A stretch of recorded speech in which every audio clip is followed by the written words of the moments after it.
Iran पर नए प्रतिबंधों को लेकर इजरायली पीएम ने तारीफ की। इजरायल के पीएम नेतन्याहू ने ट्रंप को बधाई दी। ईरानी सरकार पर सख्त कार्रवाई का समर्थन। ईरान से भारी कीमत वसूली जा रही है।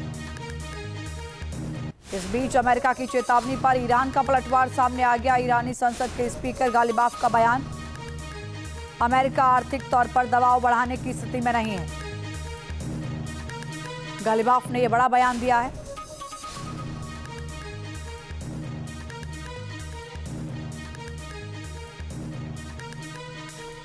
और इसी बीच ईरान दौरे पर पाकिस्तानी सेना प्रमुख आसिम मुनीर को लेकर खबर सामने आई है।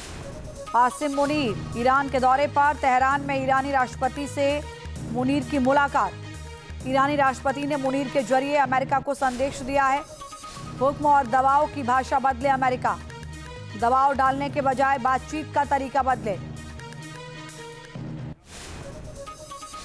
एक तरफ अमेरिका और ईरान में तनाव फिर से बढ़ता हुआ दिख रहा है, तो वहीं मिडिल ईस्ट में एक नया सुपर पावर ब्लॉक बनता हुआ दिख रहा है। एक ऐसा रक्षा समझौता जो अमेरिका, इजरायल और पश्चिमी दुनिया के होश उड़ाने के लिए काफी होगा। सऊदी अरब, तुर्की और पाकिस्तान का गठजोड़ क्या अपने साथ ईरान को भी शामिल कर पाएगा? ऐसे कई सवाल पश्चिम एशिया समेत पूरी दुनिया को बेचैन कर रहे हैं। अगर नया गठबंधन बना तो वर्ल्ड ऑर्डर का है। देखिए रिपोर्ट।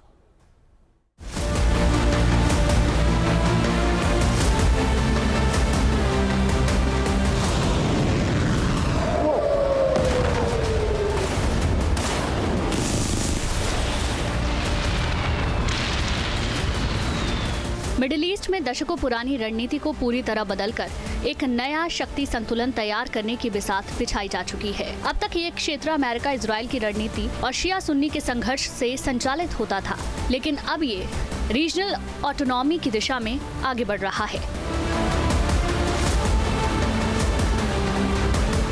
अमेरिका से तनाव के बीच ईरान के सामने एक ऐसा विकल्प है जिससे पूरे क्षेत्र में शक्ति संतुलन के समीकरण पूरी तरह बदल सकते हैं।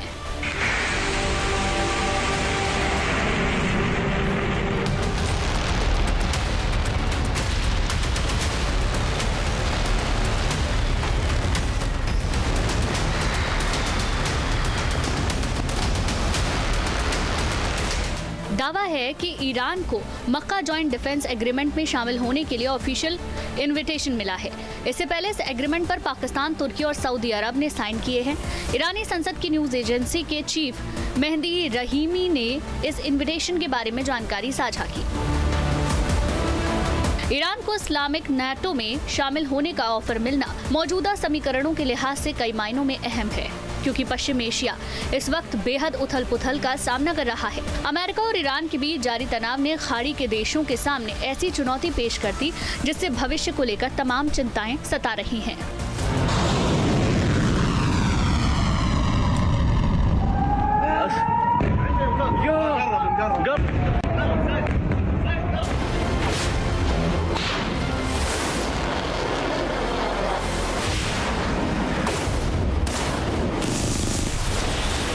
दरअसल 7 अगस्त को सऊदी अरब, पाकिस्तान और तुर्की के बीच मक्का जॉइंट डिफेंस एग्रीमेंट फाइनल हुआ था। इसके तहत तीनों देशों के बीच सुरक्षा और आपसी रक्षा सहयोग को मजबूत करने की कोशिश की गई। ये सुन्नी बाहुल्य देशों का संगठन है। इसे कई जगह पर इस्लामिक नेटो भी कहा जा रहा है। खास बात यह है कि इसमें भी नेटो के आर्टिकल 5 की तर्ज पर कड़ा प्रावधान किया गया, जिसमें ये शर्त है कि किसी भी एक देश पर हमला तीनों देशों पर हमला माना जाएगा। हमेशा आतंकवाद को बढ़ावा देने वाला पाकिस्तान अब शांति की दुहाई दे रहा है, मगर हकीकत यह है कि इस्लामाबाद अपने फायदे के लिए बिसात बिछा रहा है। इसीलिए वो ईरान को साधने की कोशिश कर रहा है। इसके लिए आसिम मुनीर की तेहरान यात्रा भी रखी गई। हालांकि ईरान इस गठबंधन का हिस्सा बनेगा या नहीं, इसको लेकर कई सवाल हैं। मसलन ऐतिहासिक शिया सुन्नी प्रतिद्वंदिता के बीच सऊदी और ईरान एक साथ कैसे आ सकते हैं।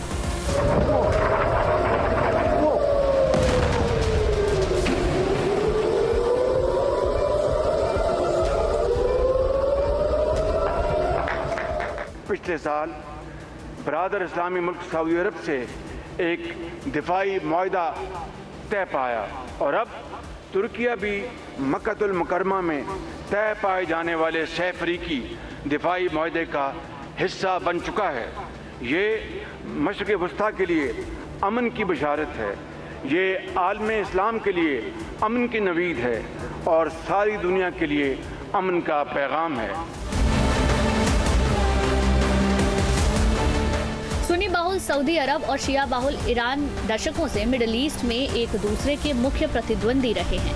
ऐसे में दोनों मुल्क साथ आ पाएंगे, इसे लेकर कई अटकलें हैं। तेहरान की गठबंधन में शामिल होने का प्रस्ताव ऐसे वक्त में भेजा गया जबकि ईरान समर्थित हूती विद्रोही लगातार सऊदी अरब और लाल सागर में तबाही मचा रहे हैं।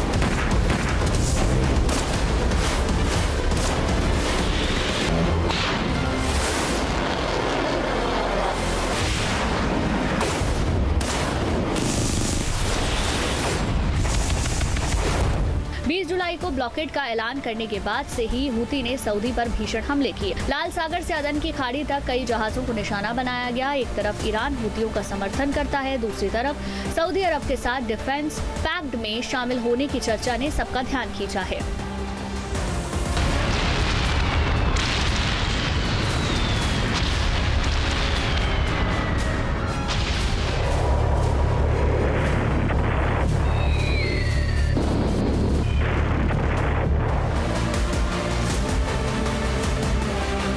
ईरान लंबे समय से मांग कर रहा है कि मध्य पूर्व का अपना एक क्षेत्रीय सुरक्षा घेरा होना चाहिए जिसमें अमेरिका जैसी बाहरी ताकतों का दखल ना हो। अगर ये समझौता आकार लेता है तो वेस्ट एशिया में अमेरिकी दबदबे को सीधी चुनौती देगा और इजरायल के खिलाफ एक नया क्षेत्रीय संतुलन बनाएगा।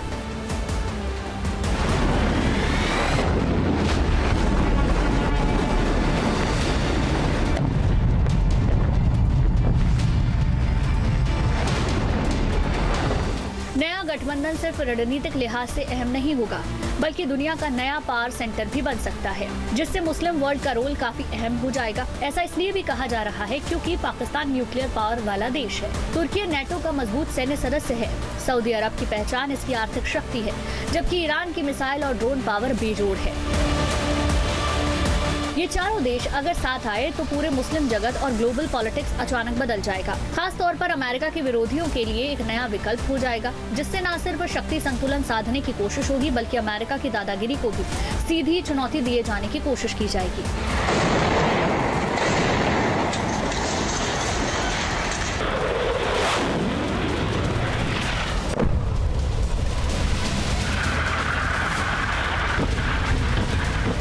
ईरान को न्योता मिलने का दावा सिर्फ मेहदी रहीमी के बयान पर आधारित है। अब तक ईरान के विदेश मंत्रालय की ओर से कुछ नहीं कहा गया है। दूसरी तरफ बांग्लादेश की नजर इस्लामिक नेटो में शामिल होने की है, यानी मुस्लिम वर्ल्ड में काफी हलचल है जो नए वर्ल्ड ऑर्डर का संकेत माना जा रहा है। अगर ईरान इसमें शामिल होता है तो एक तरह से इसे ईस्ट का नेटो कहा जा सकता है जो मध्य पूर्व की राजनीति को वेस्टर्न कंट्रोल सिस्टम से हटाकर एक इंटीग्रेटेड रीजनल ब्लॉक में बदल सकता है। Team news nation.